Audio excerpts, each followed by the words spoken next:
Salut les gars, je vous fais une petite vidéo débrief pour parler de ce match qui a été le Real Madrid face au PSG. Donc ça a été une leçon de football totalement.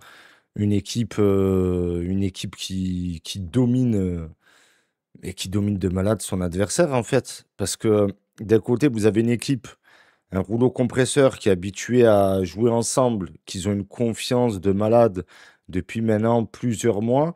Et de l'autre côté, vous avez une équipe qui a changé d'entraîneur, qui n'a pas trouvé cette solution avec Mbappé, parce qu'il y en a beaucoup. Le problème, c'est que c'est des footix et qui regardent que FIFA.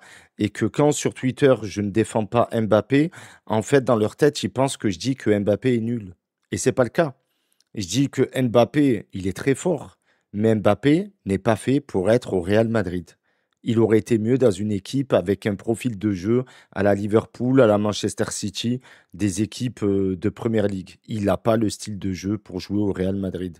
Parce que c'est un joueur qui prend la profondeur, un joueur qui a énormément de vitesse, qui est très bon individuellement, mais dès qu'il doit jouer avec les autres, il prend toujours les mauvaises solutions, pas les bonnes solutions.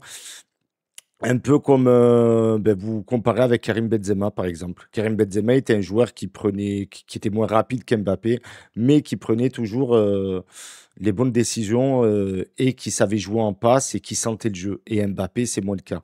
Mais comme il y en a qui supportent le Real Madrid juste pour les 15 Ligues des Champions et qui ne connaissent même pas l'identité, comment joue leur club, eh ben, ils ne savent pas ça. Donc, il y en a, ils défendent Mbappé sans même comprendre pourquoi j'ai dit ça. C'est juste que c'est un profil de joueur qui va marquer des buts, mais va ralentir le reste de l'équipe. Regardez, depuis qu'il est là, Vini, bon, il a eu l'échec du Ballon d'Or, peut-être. Bellingham, ça va moins bien. Le milieu de terrain, barrer le milieu de terrain, c'est pas que lui, hein, c'est depuis qu'il n'y a plus Kroos, hein. Et d'ailleurs, Alonso a demandé un autre milieu pour remplacer Toni Kroos parce qu'il n'a pas été remplacé depuis. Et vous le voyez bien que Pérez a dit non. Donc voilà, comme Mbappé est mis dans le jeu, c'est pas bon. Vous le voyez qu'avec la balle, il fait des accélérations, il essaie de faire des tout droits. Le Real Madrid produit aucun jeu, c'est le néant. C'est pas beau à voir, ça fait des passes et ça essaie de jouer en contre. Mais voilà, quand vous avez une équipe, quand vous jouez en contre et que vous ne maîtrisez pas votre football et que l'équipe en face maîtrise son football et qu'elle a une possession énorme et qu'elle te laisse très peu d'occasions parce que elle se fait pas prendre en contre et elle monopolise le ballon, ce qui est le cas du PSG, ben, tu te retrouves inoffensif. Surtout que ça n'a pas aidé les deux buts avec les deux erreurs des défenseurs. Mais il faut pas s'arrêter qu'aux erreurs des défenseurs.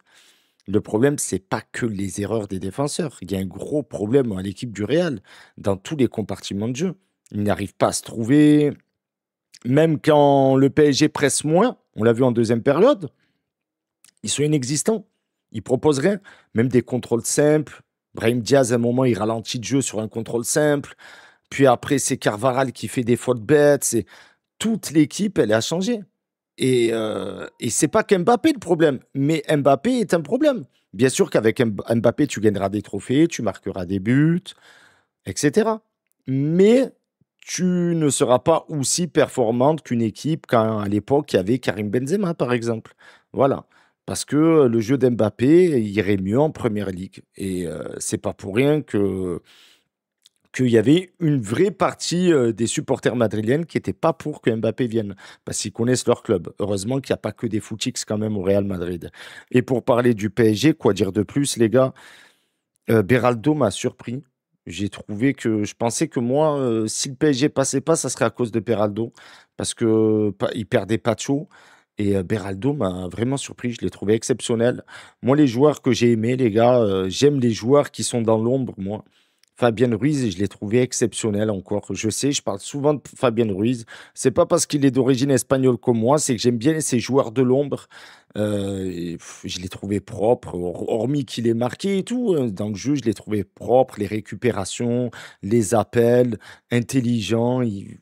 Voilà, je l'ai trouvé le joueur propre, mais que comme il en fait pas trop ou quoi, tu vas pas dire oh my god, mais je l'ai trouvé exceptionnel. Désiré Doué, franchement, il n'a pas fait un match inintéressant, mais voilà, Les contrôles de balles, il a raté pas mal de contrôles. Dembélé a eu pas mal de hors-jeu, lui, de son côté.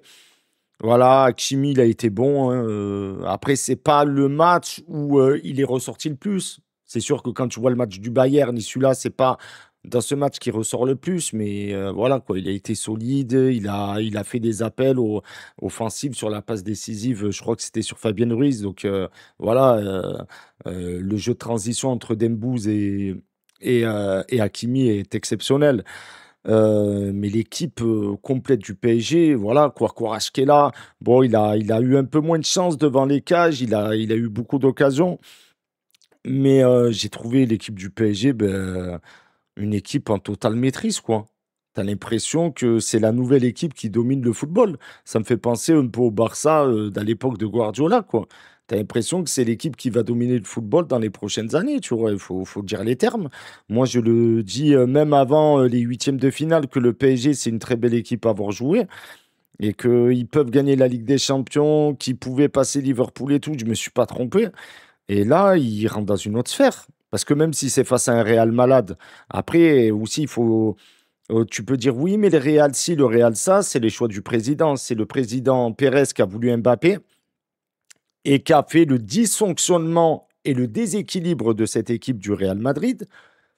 C'est Pérez qui ne veut pas acheter un milieu pour Alonso. Donc c'est Pérez qui met des bâtons dans les roues dans son propre club, hein. Parce que c'est bien beau de critiquer Ancelotti, mais là, il n'est plus là, Ancelotti. Vous allez critiquer maintenant encore Alonso? Alors que quand il y avait Ancelotti, Ancelotti voulait des joueurs que Pérez n'a pas voulu lui donner. Et c'est pareil pour Alonso. Et les mêmes footix critiqueront Alonso. Après, après voilà, c'est pas la Ligue des Champions ou quoi que ce soit. Les joueurs, il faut qu'ils s'habituent à jouer ensemble. C'est un nouvel entraîneur, etc. Mais, je le répète, Mbappé, dans le profil du jeu du Real Madrid, ne va pas. Ça va être comme au PSG. Ça va être une équipe qui gagnera des trophées, Mbappé marquera des buts. Mais ça ne sera pas l'équipe qui fera peur à l'Europe comme les générations précédentes du Real Madrid avec Benzema, même l'année d'avant avec Vinicius. Ça ne sera pas ces équipes qui feront peur à l'Europe. Ils peuvent gagner une Ligue des Champions parce que voilà, c'est le Real Madrid, etc. Mais ça ne sera pas cette équipe. Et vous le voyez, c'est pas, vous trouvez pas qu'il y a un truc bizarre? Mbappé part de Paris, il va au Real, le Paris Saint-Germain va super bien, le Real Madrid va moins bien.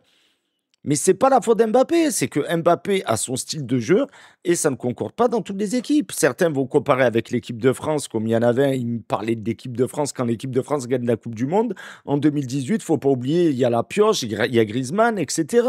Et c'était pas la tête de gondole de l'équipe. Et ça, faut pas l'oublier.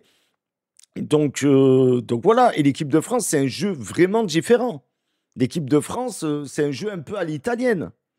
Donc les gens qui me disent, ouais, mais Mbappé en équipe de France, ils maîtrisent même pas leur sujet, ils connaissent rien au foot. L'équipe de France, depuis plusieurs années sous l'ère Deschamps, c'est un style de jeu plus à l'italienne. Ces dernières années, voilà, c'est un peu plus offensif. Deschamps, il essaie des choses parce qu'il a des joueurs de plus en plus offensifs, comme Désiré Doué qui viennent de venir, Barcola, etc. Mais sinon, le football français de l'équipe de France, de l'équipe nationale, c'est un jeu basé à l'italienne. Didier Deschamps, c'est ce qu'il fait. Donc, comparer un jeu basé à l'italienne avec un jeu un peu plus ouvert comme le Real qui joue en contre, mais qu'ils n'ont pas une défense, tu vois, ils jouent pas le bloc bas un peu à l'Atlético ou quoi que ce soit. Tu peux pas comparer un Kylian Mbappé en équipe de France et au Real Madrid. C'est différent. Donc, moi, quand je dis que Mbappé, il n'est pas fait pour le Real, ça ne veut pas dire qu'Mbappé est nul. C'est juste que Mbappé, son style de jeu n'est pas fait pour le Real. Il marquera des buts, il gagnera des trophées, mais c'est, voilà. Il aurait fallu un Harry Kane, un profil plus à la Harry Kane pour le Real. Mais si c'est un Barcelonais qui connaît mieux votre club que vous-même, après, au bout d'un moment, voilà. Mais arrête, toute votre équipe est catastrophique. Et c'est pas que le problème de la défense.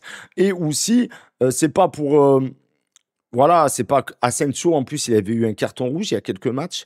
Il fait une Coupe du Monde des clubs catastrophique. C'est pas contre Asensio et Rudiger, les gars, hein, mais aussi cette défense, elle a été surprise. Parce que dès le début, ils ont fait un pressing de malade avec beaucoup d'occasions, le PSG. Donc la défense, dès le début, elle a été surprise, elle a été choquée. Elle ne s'attendait pas à une opposition aussi offensif, avec autant de pressing dès le début du match de la part du PSG. Et je pense que ça les a déstabilisés. Ça ne veut pas dire que voilà, ils sont pas en tort, ils ont fait des bourdes. Et quand tu fais deux erreurs défensives, après pour revenir au score et faire un match intéressant par la suite, ben, c'est très très compliqué. Et après les buts s'enchaînent et ça aurait pu finir en. Franchement, moi à un moment donné, je me suis dit ça va finir en humiliation et 8-0 encore vous vous en sortez bien les Madrilènes. Mais ce PSG-là, il faut être solide défensivement et jouer à leur propre jeu et essayer de les presser comme on fait le Bayern. C'est pour ça que je l'avais dit même en live et j'ai fait une vidéo TikTok en disant que je pensais que le Bayern perdrait contre le PSG et qu'en demi-finale, le PSG aurait plus de facilité face à Madrid que face au Bayern. Voilà, pour moi, le plus dur, c'était de passer le Bayern par rapport au PSG. Mais le match, il a été exceptionnel, les gars. Voilà, hormis un peu Doué qui loupe quelques contrôles, Dembélé qui a été un peu hors jeu. L'équipe, voilà, Vitinha qui a fait son match, Joao Neves sur les interceptions. C'est voilà, tous ces joueurs un peu de l'ombre parce que tout le temps vous parlez de Vitinha avec le ballon, mais aussi il y a Vitinha sans le ballon. Vous parlez souvent de Fabien Ruiz quand il marque ou quand il a le ballon, mais il faut voir quand il n'a pas le ballon. Je crois que c'est le joueur le plus sous-coté de cette équipe, Kvaratskhelia, qui a fait aussi un très beau match. Mais l'ensemble de l'équipe, voilà, c'est le PSG, il faut dire ce qui est, c'est extraordinaire niveau football. Il y a rien à dire de plus, hein. Si tu connais le football et que tu aimes le football, que tu sois Marseillais, vraiment, si demain Madrid joue comme le PSG, j'aurais dit pareil, hein. À l'époque de Benzema, je lui disais, voilà, ça joue bien, hein. Madrid, là, il n'y a rien à dire, hein, à part dire chapeau bas, félicitations les Parisiens, votre équipe est exceptionnelle. Et je vous mens pas, moi je suis supporter du Barça, je supporte que le Barça, mais la deuxième équipe que je regarde, je ne supporte pas Paris, hein, mais que je regarde parce que j'aime le football. Mais ça, je le dis, hein, depuis des mois, même avant qu'il gagne la Ligue des Champions, hein, même avant City, je disais, il y a un truc, un truc au PSG. Et je me suis pas trompé. Et c'est vraiment une belle équipe. C'est apprécié avoir joué des équipes comme ça. Quand tu aimes le foot, tu peux qu'apprécier de regarder des équipes comme ça jouer, même si tu les supportes pas. Et vraiment, c'est exceptionnel ce qu'ils font. Donc voilà, j'ai fait ma petite débrief. Voilà, en parlant un peu du Real, un peu du PSG, sans manquer de respect à Madrid. Mais voilà, Madrid, ils en sont là à cause de leur président. Voilà. Tous ceux qui critiquaient Ancelotti à cause de leur président. Et si le PSG, ils en sont là, ben, c'est grâce au choix de leur président. Tout le contraire. Et les choix du président, parce ils ont ramené Enrique, etc. Et c'est ça qui a fait cette jolie histoire pour le Paris Saint-Germain. Après, on verra la finale. Je donne gagnant le PSG, mais après, on sait jamais. Sur un match, Chelsea peut faire des étincelles. Voilà. C'est pas parce que l'équipe est plus faible qu'elle peut pas créer la surprise.